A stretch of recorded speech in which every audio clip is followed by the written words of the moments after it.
A reading from the book of Genesis. When the Lord saw how great was man's wickedness on earth, and how no desire that his heart conceived was ever anything but evil, he regretted that he had made man on the earth, and his heart was grieved. So the Lord said, I will wipe out from the earth the men whom I have created, and not only the men, but also the beasts and creeping things and the birds of the air, for I am sorry that I made them. But Noah found favor with God.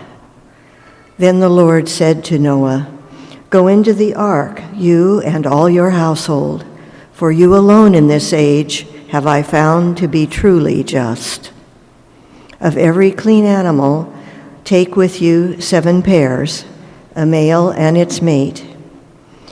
And of the unclean animals, 1 pair, a male and its mate. Likewise, of every clean bird of the air, 7 pairs, a male and female. And of the unclean birds, 1 pair, a male and female. Thus you will keep their issue alive over all the earth. 7 days from now, I will bring rain down on the earth for 40 days and 40 nights. And so I will wipe out from the surface of the earth every moving creature that I have made. Noah did just as the Lord had commanded him. As soon as the 7 days were over, the waters of the flood came upon the earth. The word of the Lord. The Lord will bless his people with peace. Give to the Lord, you sons of God. Give to the Lord glory and praise. Give to the Lord the glory due his name.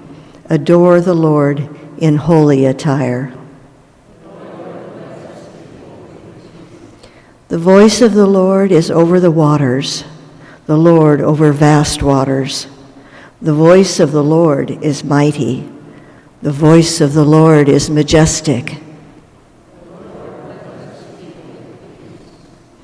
The God of glory thunders, and in his temple all say, Glory.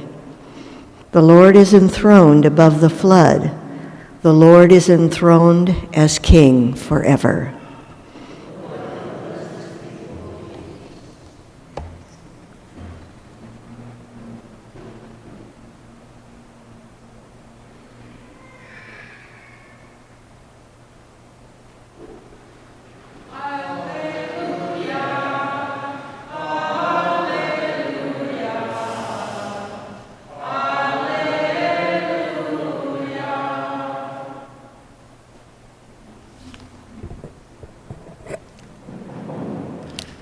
The Lord be with you.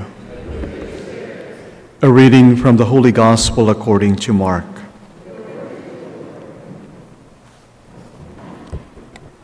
The disciples had forgotten to bring bread, and they had only 1 loaf with them in the boat.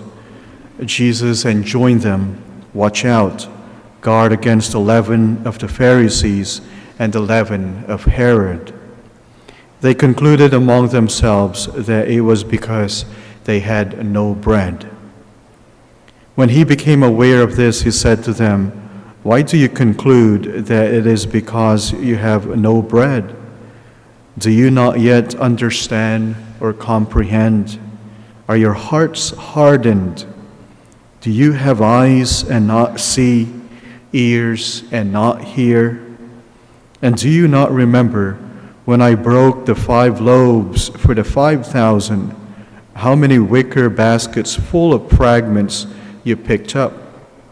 They answered him, 12.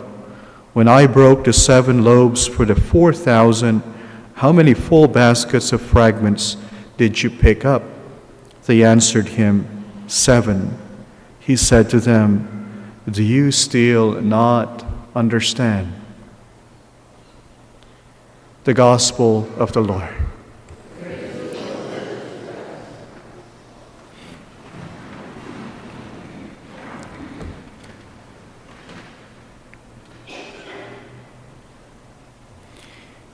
One of the things I do when I get up in the morning is to look at my calendar, the things that are happening for the day, just to make sure that I show up, for those appointments. Our days are filled with things to do, appointments to keep, calls to make, emails to respond to, people to meet, and many other things. And at times there's always that sense within us that even if we are so busy, it feels that, there are more things, to do or to accomplish. And in the process, we run from one thing to another. We hurry from one thing to another, and we worry. In the gospel, we see the disciples in the boat, and they had forgotten to bring an extra loaf of bread with them. And they were concerned of that. And Jesus again reminded them of what is important. Jesus was basically saying, isn't it enough that I am with you? Isn't it enough that you have me with you? That's something that Jesus tells us as well, especially in our busy lives. Yes, we come to Mass, we say our prayers, but at times even when we are here, our minds are someplace else, somewhere else, thinking of the many things that we have to do. It's so important for us to listen to what Jesus has to say. It's enough that you are with me. It's enough that you have me with you right now. If our soul has Jesus, and if we are trying to do our best to do His will, regardless of all the many things, the many daily demands, the daily pressures, we have to realize that all is well and all will be well.